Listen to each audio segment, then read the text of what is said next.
Hey, it's Jim, and this is level 3 of the CFA program, the topic on alternative investments for portfolio management, and the module on asset allocation to alternative investments.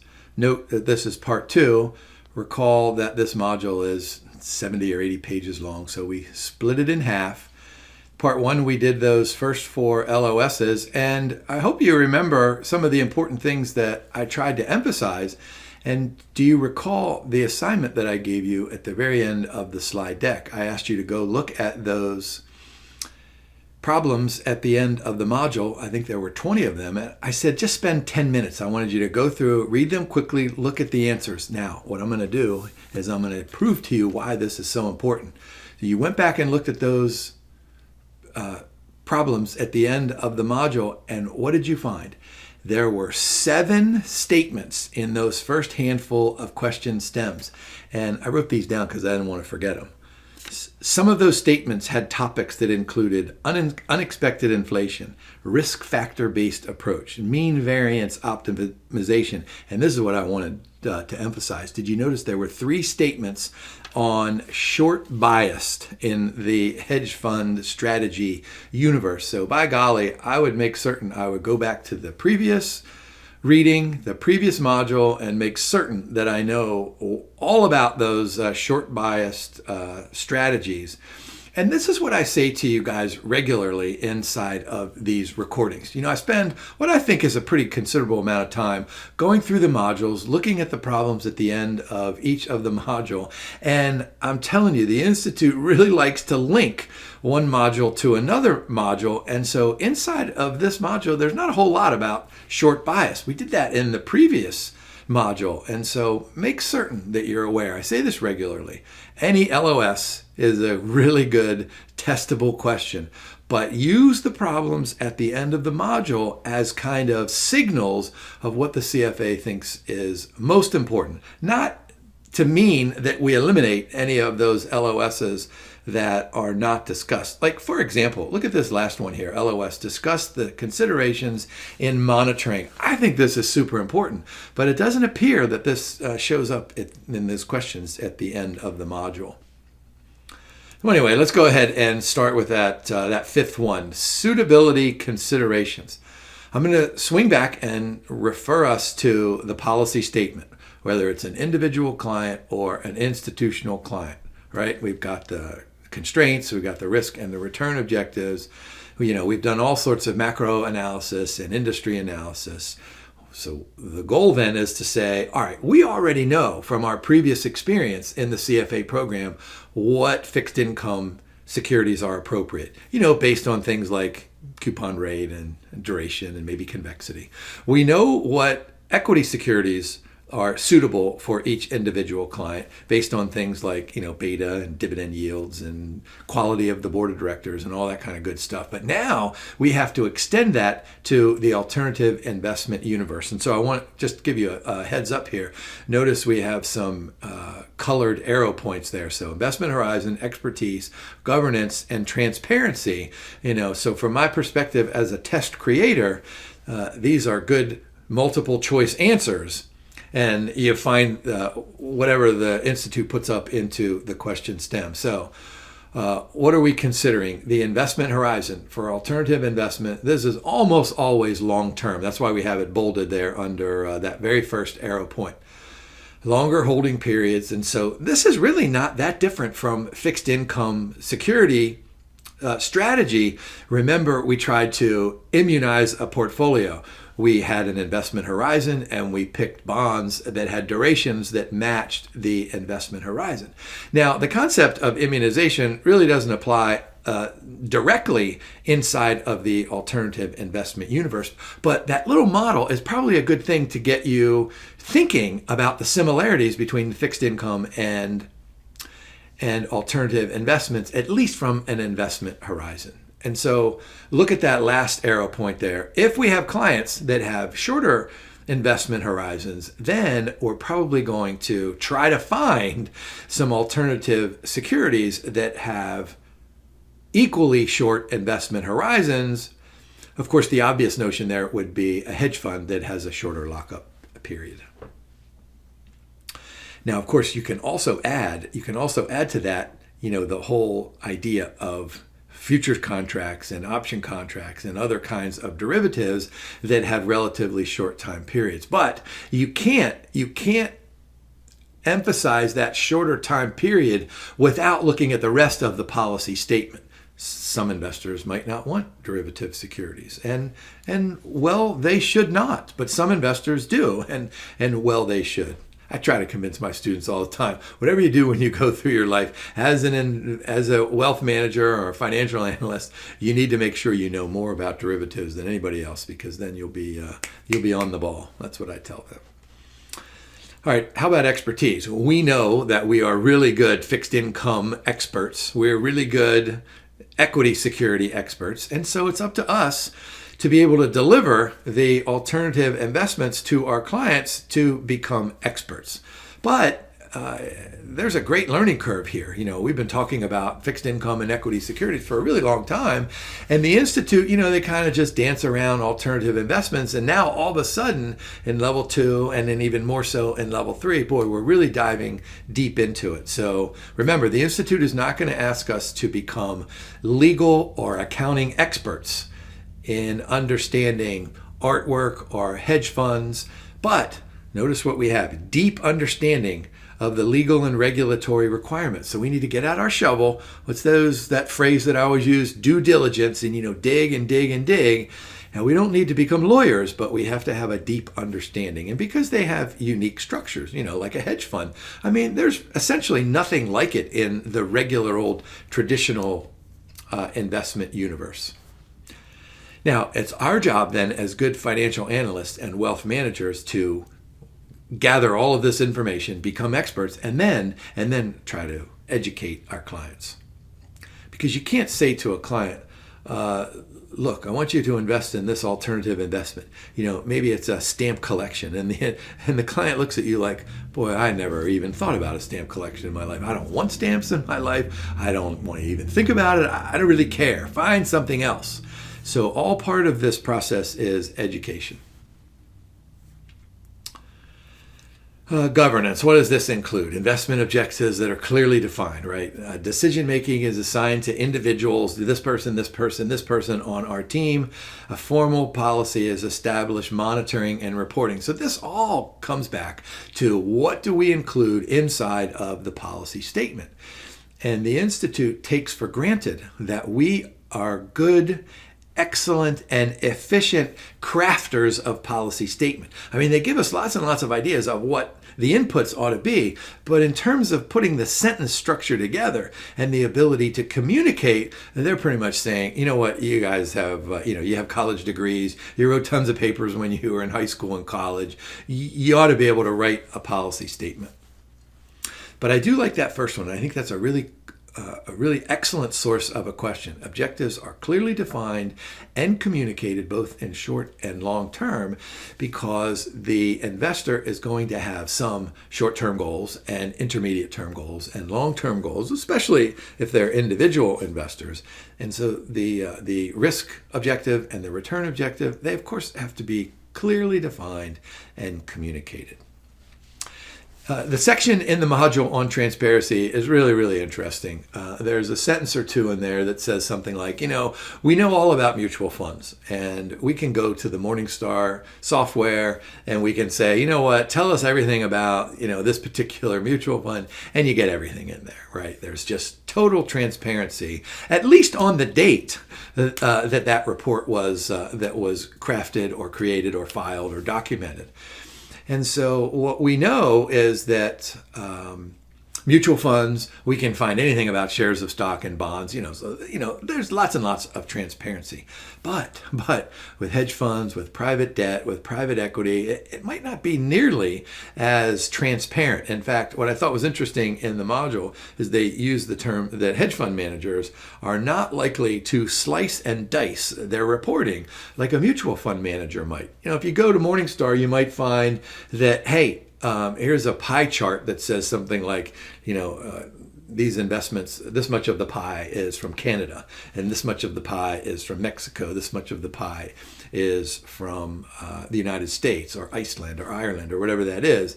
But the hedge fund managers are not likely to slice it and dice it in as many pieces as what we're used to in the traditional framework. Now, a couple other paragraphs in there. Look at that third arrow point. Hedge fund managers typically don't go ahead and calculate the net asset value on their own on a daily basis. So what they have these independent administrators that go out and say something like, okay, here's a futures contract. We know what that marking to market was on this particular day. So that's an easy one. But then here's a stamp collection in my example before. Boy, this stamp collection hasn't traded in 1,000 years. How do we put a value on that? Well, we have to try to estimate. And so what is that? Excuse me. What does that circle point say? Estimate values are accurate and unbiased. Oh my gosh. Yeah, that's, excuse me again. Now look at the last orange one. So private equity, private real estate, probably private debt. They probably do not use independent administrators. So this gives them much more discretion. And so you think about a private equity manager who is trying to convey the value of, well, let's just pick a company that I use all the time. Jim's Concrete Company. I'm Jim. I'm the founder. I'm the sole owner. And I have a bunch of trucks, and I have sand, and I have rocks, and I have water. And I have this investment from a private equity fund. Maybe it's 20%, maybe it's 60%, maybe it's 100%, whatever it is.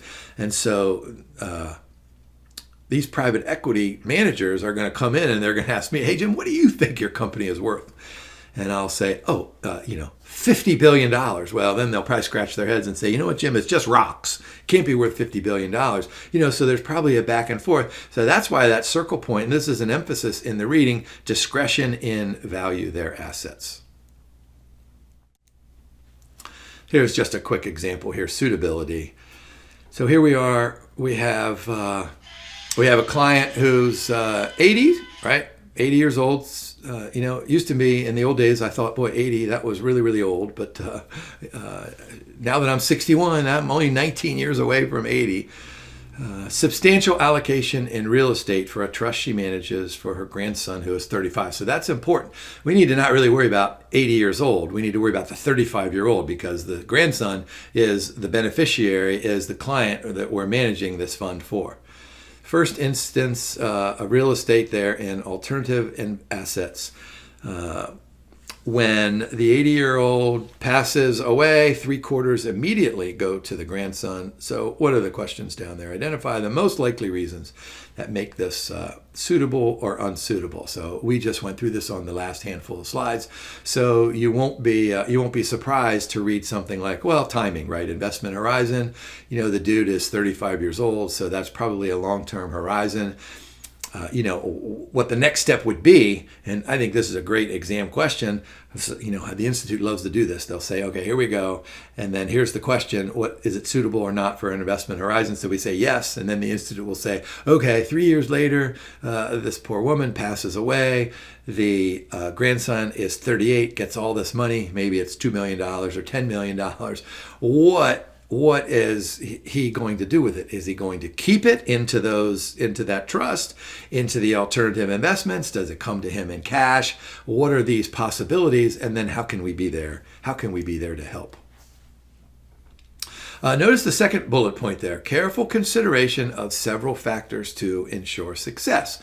All right, so what does that mean? What are those several factors? Well, we talked in part one about inflation. Is inflation rising? Are the rents in this real estate increasing?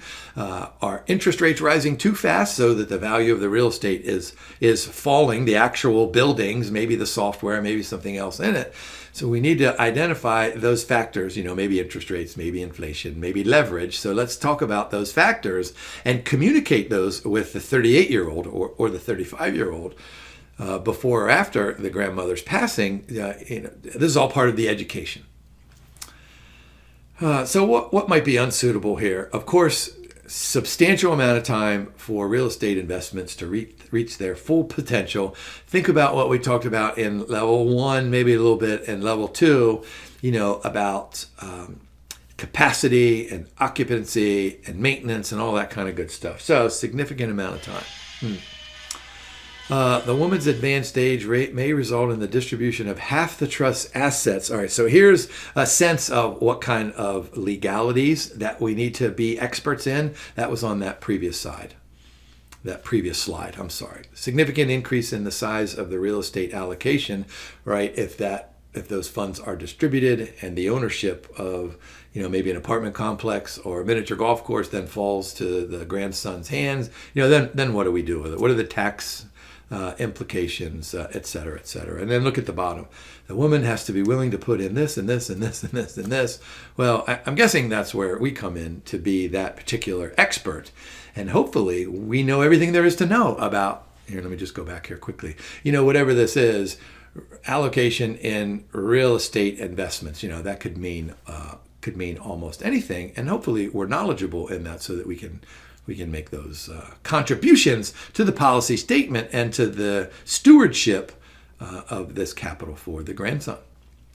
The next LOS asks us the same question that we've been asked all the way back to level 1. How do we allocate our wealth into alternative investments now and fixed income before and equities before?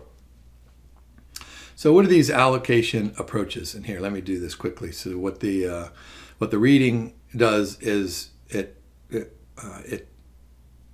describes Monte Carlo, mean variance, and risk factor based approaches, which we know all about from previous discussions. But the first part of this section on this particular LOS asks us to work through 2 steps. Is to say something like, all right, we know we need a little bit of cash, maybe 3%, and then we need an allocation to fixed income, maybe 60%, and we need an allocation to equities, maybe, whatever the difference is there for those 3. And what's interesting is the module really doesn't talk too much about cash, so it'll just say something like, 60-40 or 70-30 or 80-20, whatever it is. So let's make that initial allocation of traditional assets, and then let's go ahead and ask ourselves the question, what happens if we throw a handful of alternative investments into those 2 traditional fixed income and equity securities? And to answer that question, we have to be totally aware of the simple fact of what we've talking about back in part 1, about the advantages of alternative investments, and that of course is diversification, and that of course means something about correlation coefficient. And so when we throw these alternatives in there, we're going to ask ourselves the question, how do they relate to each other? This is a terrible analogy. You guys are too young to remember this. But remember the old show, The Brady Bunch, where the dad and the 3 sons and the mom and the 3 daughters, they all got together. So think of one of those as traditional, throwing the others together, and then it's mayhem if you ever watch The Brady Bunch. Now, hopefully, we're smart enough to prevent mayhem, and that's why the Institute wants us to use these approaches here. Monte Carlo, mean variance, and risk factor-based approaches. The Institute is very clear that what we can do is use these individually, or we can combine those. We can use quantitative inputs. We can use qualitative inputs. In other words, what we're trying to do is, just like I said back in part 1, we're trying to push that efficient frontier upwards and to the left. Now, a lot of these alternative investments, we're really pushing them to the vertical axis, trying to lower standard deviation. That's the correlation. That's the correlation effect. But sometimes we can push upwards, right? Maybe if you remember, and this is why I pulled this out. That short position biased strategy. There, we're trying to push upward. All right, so what are some of these challenges here? This is what I was saying earlier about the stamp collection hadn't traded in 100 years or 1,000 years, whatever I said. What's that first arrow point? Complex task that poses several analytical difficulties. Yeah. All right, so what are we doing? Artificially smooth returns. Clearly, we can go to Yahoo Finance, then get daily stock prices and compute daily stock returns over the last decades or hundreds of years or even thousands of years. But what happens when we have to rely on estimates or appraisals? We can ask a third party to say, come in and evaluate this piece of artwork.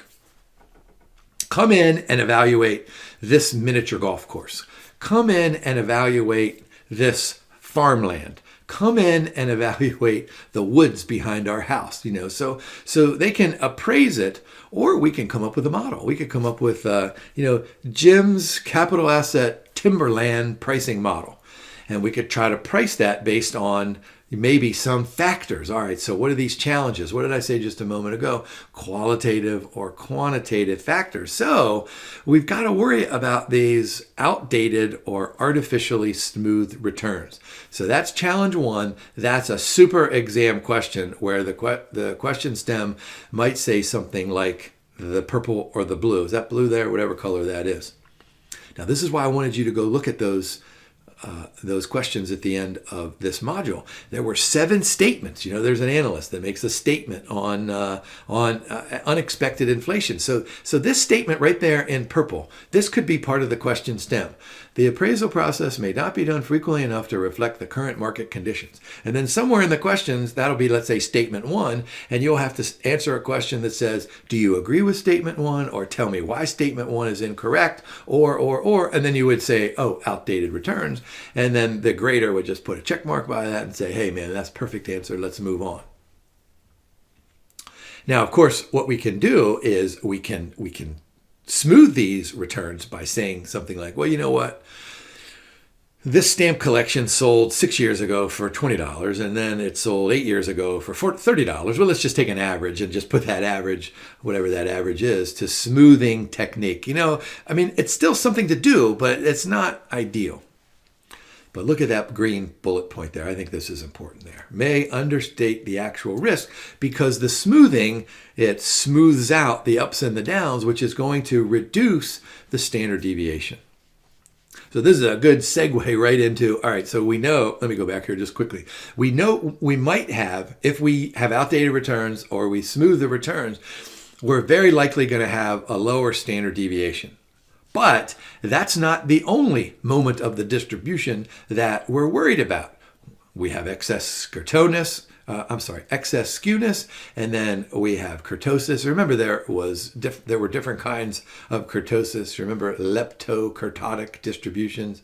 I'm not sure the Institute would ask you that particular question here, but back in level 1, we asked those kinds of questions.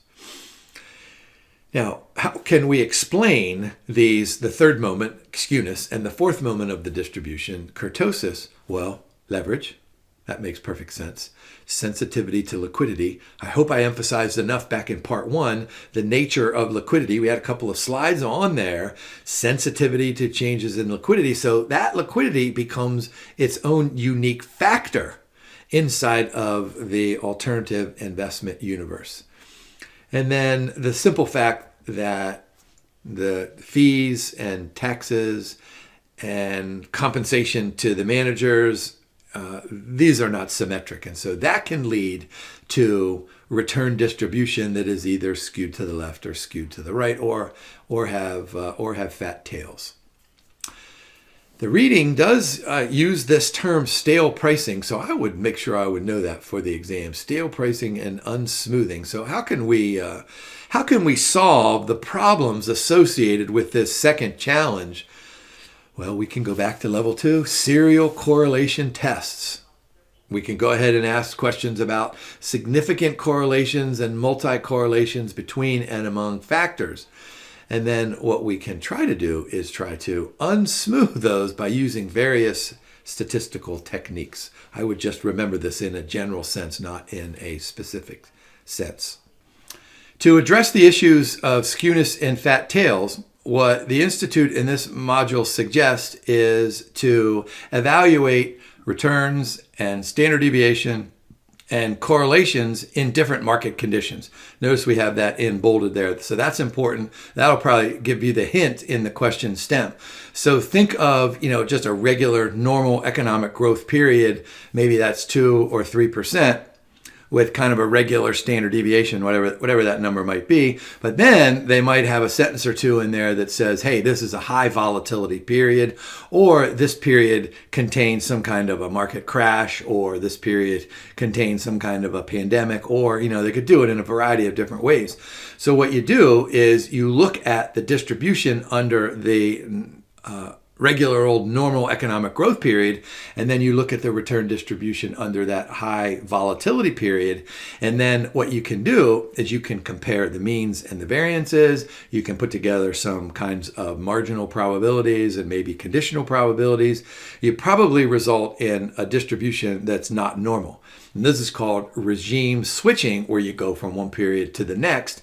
And this is super helpful when trying to identify the characteristics of normal economies and high volatility economies in terms of returns, volatilities, and correlations. So remember I had that slide where we had the three different approaches. So here's Monte Carlo. We know all about Monte Carlo simulation. This is an algorithm which essentially changes one input variable at a time and then recomputes and gives us another output. And so if you change these by small amounts and you change each variable by small amounts independently or dependently of each other, depending on how you want to arrange it, you can get a super large number of outputs. This is the Monte Carlo simulation, right? Tens of thousands, maybe even hundreds of thousands of outputs. And so look at that green box. What we can do is we can look at what are these realistic scenarios that occur randomly for each of the variables that are input. Now, if we're doing this with a factor-based model, what we can do is put inflation in there or momentum or whatever you want. Now, remember, these factors are going to be unique to the alternative investment universe. Maybe liquidity is a super important one. Maybe fee structure is a super important factor. But essentially what you're doing is just simulating the performance under different asset allocation strategies. And of course, you can do this with the alternative investments with a separate Monte Carlo simulation, or you can have fixed income and equities and alternative investments in a combined simulation. And ultimately, look at the very last sentence here, highest probability of meeting the target. So what are we doing? We're trying to allocate these, our wealth to these individual or groups of securities so that we can meet some kind of a future value, right? We have a client who says something like, I want to retire with $10 million. There's that future value. There's the target value. Well, how do we do it? And so we're inputting factors. We're inputting different asset allocation strategies. And we say something like, okay, under these, here, let me just go back here quickly. Under normal economies, under high volatility economies, under these particular factors with these particular allocations, we can meet the strategy and what does it say? Highest probability of meeting the target. And so you can look somewhere in the middle. I guess it would be in the middle. Doesn't really have to be. Now, mean variance optimization. We're experts on Harry Markowitz. What are we trying to do? Find the locus of points that provides us with the absolute lowest standard deviation for every given level of expected return. That's why in the Excel solver, you can get this by either minimizing standard deviation or maximizing the expected return. But what we're doing now is we're adding alternative investments that are not quite as liquid as fixed income securities or equity securities. So this is probably going to change the efficient frontier. Now, one of the interesting things, we don't have this on a slide, one of the interesting things about the module is that it superimposes the regular old Harry Markowitz efficient frontier that looks like this with a mean variance optimization, including alternative investments. And what it does, what was I saying? We're trying to push upwards and to the left. Well, the actual result is that it's very similar down here under that minimum variance portfolio. And then once you get up here, the inclusion of alternative investments moves it up this way. So it's above the Harry Markowitz efficient frontier, but only in the far upper right corner. So remember that including alternative investments is going to get us extra risk, but it's also going to get us extra expected return. So this goes back to what we were doing in part one and in the previous module with those different strategies. Some of these hedge funds, some of these alternative investments are solely risk reduction, and some are solely return enhancement. And then, we had the hedge funds, which was kind of a combination of the two. So that's a really cool visualization to kind of get a sense of what this mean variance optimization does. Now, of course, we have all of these inputs, and we have historical data. Do we have smooth data? Do we have data from appraisals or estimates? Do we have stale pricing? Do we have all these kinds of things? Well, then what is the result? Can we rely on those inputs? Maybe, but probably not. So what do we do? Instead of going and saying, let's go ahead and give us the entire spectrum of possibilities for different asset allocations, let's establish a minimum and a maximum. And you can do this in Solver and Excel. You can say something like, look, I want hedge funds to be somewhere between 4% and 8%. And then the Solver will go ahead and provide an allocation that's between 4 and 8%. And so it's still an optimization model, but it's not the traditional Harry Markowitz optimization model because of all the things that we've been talking about, not least of which is that there might be skewness in there and there might be kurtosis. So we can do this constrained or unconstrained, and sometimes the constrained looks like this, sometimes the unconstrained looks like that. This is just a measure of adding constraints to the optimization process, which, well, here's one of the constraints. Say something like, hey, minimum and a maximum allocation to hedge funds or real estate or whatever I said when we were doing this slide. Now we can include factor base here as well in mean variance, or we can do this in our own risk factor based optimization. We can have these factors. Probably one important factor is liquidity. Probably another important factor is inflation. And so we can include these models. Back here, they can be included in the constraints or they can be excluded. But what the risk factor-based optimization model allows us to do is to identify those risk factors that we either like or that we don't like. And when I say we, I mean our clients. Maybe our client will say something like demand protection against inflation. So that sounds like a pretty important factor. The client might say, you know what, I'm 35 years old, like the grandson in the earlier example. I don't really care about liquidity. All I want is for my grandmother to be happy. Let's go ahead and enjoy the income from this real estate investment. And then when she passes away, I'll have her memory, and then I'll figure out something to do then. But let's not worry about liquidity right now. Or you can put the constraint in that says something like, you know what, liquidity it's 10% important and 90% unimportant. And so you get the sense that, boy, these models can be fairly complex. Of course, this approach is not perfect.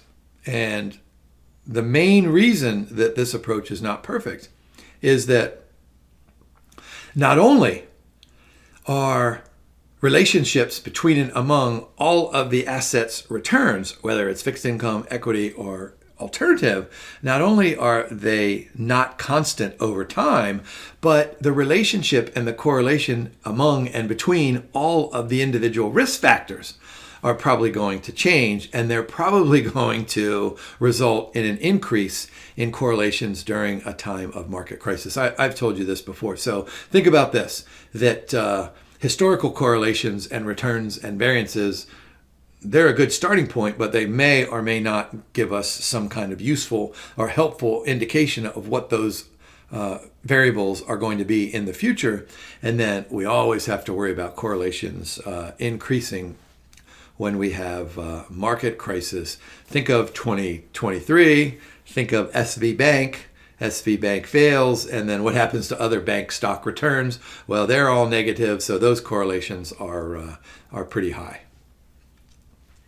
Now, I've been hinting at this throughout this slide deck here about the importance of liquidity. So there's the LOS. What's the importance of liquidity planning? And the answer is, well, it's super important. Notice we have the word essential there. So we have to have enough liquidity to do things like, what do our clients need? Whether it's an individual client or an institution, they might need some kind of income. They might be required, if it's an institution, they may be required to have liquidity outflows.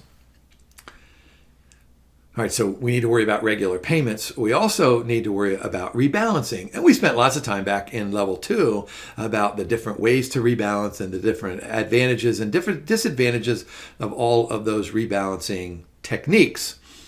And then finally, we need to worry about those capital call periods. So if I'm a private equity manager or some kind of a private fund, and I say something like, all right, you know what, send me $5 million today, and I'm going to go over here and invest in these companies. But those companies, they're going to need more money in another year or 2 or 3. So be ready to send me another $2 million whenever I pick up the phone and call.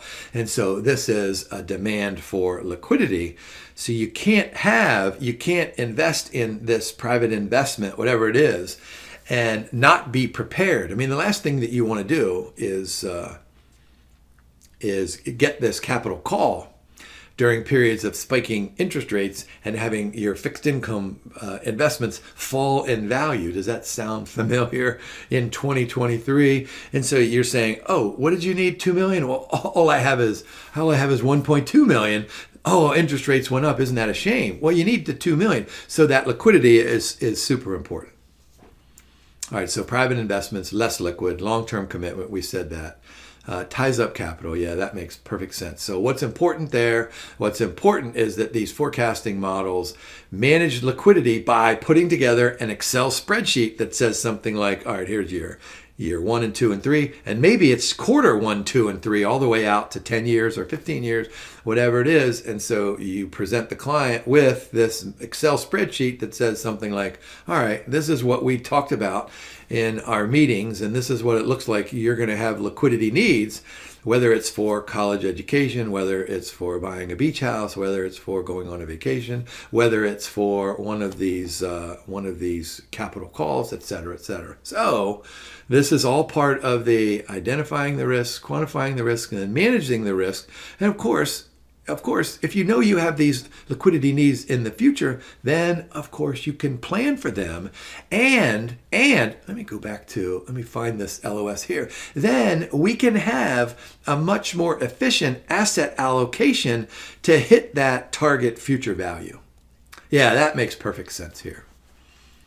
Now, the reading goes into a really simple model here. There's capital contribution. So percentage to be called times the difference between your committed capital, what was that, $2 million in my example, minus the paid in capital, what did I say, $5 million? I can't even remember. That was only 10 minutes ago. But so what we're trying to do here is we're going to try to figure out how all of this relates to the fund's net asset value, and that's going to be a function of the additional capital contributions, the appreciation, and all of those distributions. So look at the bolded up here in that diamond point, predictions about how the money will be distributed over time. So this, of course, goes back to what I was saying in my Excel spreadsheet. So here's a quick example, $5 billion portfolio, no private equity, 10% allocated to that class. Yeah, so here's the question. We're saying 10%, but what we've discussed in previous slides is maybe that's 8 to 12%. Or maybe that 10% comes from the result of one of those allocation models. So however we get there in the question stem 10%. We want to increase that gradually over time. So based on future values, right? So what are we doing here? Determining the target allocation. So figure out when we get to that end result, whatever that end result is, what is that allocation that we're going to be comfortable with? So what we need to do is we need to say, all right, what are our commitments? What cash on hand in case we have these capital calls? What about cash equivalents? What about desired asset allocation now before we get to that fully committed capital investment? And then if we have this cash on hand, and this is what is in the very middle there, this is super important. The module emphasizes this. If we have all of these cash equivalents on hand, then we're earning, well, in 2023, we're earning a little bit more than we were in 2019, essentially 0% on cash equivalents. But there's huge opportunity costs, so make sure that you are prepared for that answer. Opportunity cost, that makes perfect sense. All right, how about liquidity planning for the unexpected? Boy, this goes back to what we started a little bit in level 1, lots in level 2. Think of a normal distribution. Think of that left-hand tail. What do we want to do? We want to avoid that left-handed tail.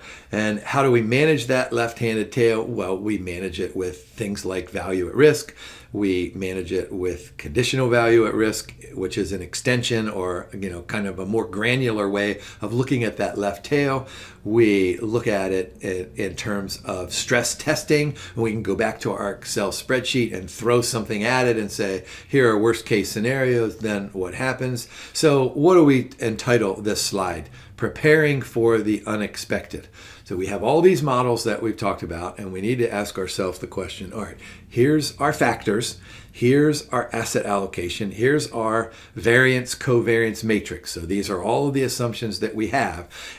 In addition to that future value, that target value, whatever it is that we want, and we need to figure out, are those assumptions, are they reasonable? Sure, if we did our due diligence, then probably they're reasonable. But how do they change over time, right? The economy is dynamic. Things are going to change. So maybe those assumptions are going to change depending on different scenarios. And this is what we were saying earlier. Normal economy, crisis, high inflation, low inflation, high energy prices, et cetera, et cetera. So that stress testing, this is really important. And of course, this works in the financial institutions industry. Banks are constantly stress testing, saying, what if all these bad things happen? Do we have enough capital? Do we have enough liquidity to be able to meet the needs on the right-hand side of the balance sheet? Well, the same thing is true for individual investors, but particularly for institutional investors as it relates to alternative investments. So here's a quick example. Proposal to increase the firm's allocation of private investments to a higher proportion. What considerations? So this is an obvious one here. What do we need to do? We need to worry about the expected growth rates. We need to worry about that target allocation.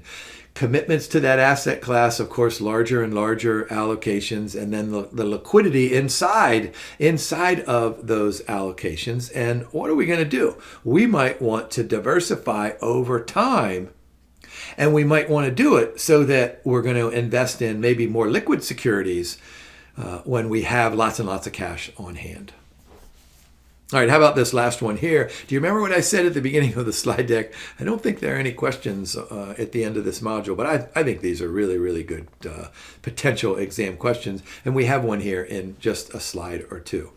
I've said this before, the Institute is really big on monitoring. So we've made all these decisions.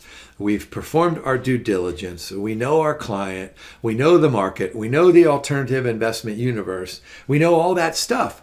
Does that mean that we're going to perfectly be able to predict the future? Of course not. I mean, we're going to make terrible mistakes, but what we want to do is we want to stay ahead of those mistakes. And the only reason and the only way and the only possibility that we can do this is if we consistently and continuously monitor. And that means monitoring the important factor in alternative investments, and that is the liquidity. Right? There's transparency, there is illiquidity in here, and we need to be on top of this. Remember I said earlier that the hedge fund managers they tend not to do the extra slicing and dicing into geography or sectors or whatever that is. So we need to go and figure out what can make our reporting to our clients more transparent. So notice what we have down at the bottom there. If these investments are less transparent, they're probably not going to be as marketable. They may not have a great secondary market. But here's the great exam question. Makes it super hard to take corrective action. So monitoring is going to prepare us for these mistakes or the illumination of these mistakes, but we may not know them because of lack of transparency and lack of liquidity. That's why it might take longer to correct. All right, so how do we evaluate our performance? Well, we know this from the very beginning of level 1. We're saying something like, okay, if we have a well-diversified equity portfolio, let's go ahead and compare that to the S&P 500 index. Well, there is no S&P 500 index of 500 alternative investments, so this is a challenge. So we need to find an accurate and a reasonable and a suitable benchmark, keeping in mind that if it's not representative, then we're comparing apples to orange. So of course we want to make sure that we have the same fruit, an apple, a Honeycrisp apple to a Honeycrisp apple. So what can we do? We can customize a benchmark. We can custom index proxies. And there are a bunch of these that are out there. The module doesn't mention these specifically, but you can go to lots and lots of web pages out there that give kind of benchmark returns for alternative investments. So that's relatively easy to do. You can rely on peer group comparisons. So we have a couple of examples there at the bottom of the green box. And so we can say something like, well, here's our private investment here, and it looks like this and this and this. Oh, that looks like Cambridge. So let's go ahead and use that as a benchmark. That makes perfect sense. I was fascinated to read this sentence. Look at the second one there. They're reported using internal rates of return rather than time-weighted return. And time-weighted and dollar-weighted, those are internal rates of return. But I'm guessing what the module was suggesting is that this is a general IRR, which means that it's super sensitive to the timing of the cash flows. That's why we have timing and nature as the first arrow point up there. So just be aware of a question about considerations. These are reported in terms of IRRs, and the timing of the cash flows is super important. Now, down at the bottom, we have a couple of examples here about these capital calls and distributions. And the module does go ahead and remind us about this multiple on invested capital. The LOS says to discuss. I can't imagine that you'd have to compute this. If I were crafting this question, I would go ahead, discuss considerations. I would go ahead and I would just compute this for the candidate in the question stem, and then I would ask a question about what does it mean, this multiple on invested capital. So look what this is. So it's the current value plus any distribution. So think about that in the numerator as kind of compensation, total value, something like that, divided by, the total investment there. So that's kind of just a return on investment. You can interpret it in any fashion. I was disappointed that the module did not have questions on monitoring and the following issues. Key person risk, what happens if my investment team consists of me and two other people, and all of a sudden, I have a personal situation where I have to leave for 2 months. Oh my gosh, then what? All right, key person risk. Style drift, this happens all the time where a fund manager, whether it's in a mutual fund or one of these private investments, will say something like, I want to keep my investments down this path here. But as time goes by and the dynamics of the economy changes, and factors change, the manager then starts weaving outwards and say, I'm going to push these outward. That's called a style drift. So as good financial analysts, we need to monitor so that we're aware that even if it's not publicly addressed, there may be style drifts. And that's going to, of course, impact our asset allocation decisions. Yeah, there's always a conflict of interest. And so whenever there is a substantial conflict of interest, then that's going to potentially harm the funds. The classic example here is that we have, if I'm Jim and I'm managing this fund, and this is supposed to do a factor on inflation, and then I'm managing this fund over here, and this is a momentum. Well, somehow, the assets in these two funds, they look a lot alike. Maybe they're the same thing. And so I'm telling you one thing here, telling you another thing here, but maybe it's even a third thing. I don't know. So worry about the alignment of differences. Client profile. This is interesting. As I was reading this part of the module, I was getting the initial sense that this is going to recommend that we know our clients. And of course, that's part of it. But then what the module goes in to say is, let's learn from our other clients. So here I'm Jim, and you guys are all my clients. Say there's 100 of them out there. And so I'm looking at you, the 100th client. Well, I'm going to take a look at the other 99, and maybe 50 of them don't look anything like you in terms of risk and return and constraints. But maybe there's 31 that are very similar to your attitudes and aspirations and future values and all that kind of stuff. So I'm going to look at the decisions that we made in those, 32 clients, and I'm going to use that to help me make decisions for that particular client. So that's all about that client profile. Risk management, this makes perfect sense. A strong risk management framework. So what is a strong risk management framework? It's one in which you've heard me say this 1,000 times, identify the risk, quantify the risk, and then manage the risk, which includes monitoring, right? All right, so client and asset turnover, that makes perfect sense. Service providers, we've talked about this at length in the past. This is third party. So remember, we have this operational risk inside of our firm or inside of our relationship with our client. And if we hire a third party, then we need to make sure that that third party has an acceptable level of operational risk. What do we have functioning smoothly? That's pretty much what that means. All right, so here's a final example. Hedge fund manager, top-down approach, new manager, different and more complex hedge fund strategies. Describe the potential risks. All right, so what's happened here? Key person risk, right? That guy leaves. Style drift, we go to top down to almost anything goes, it sounds like.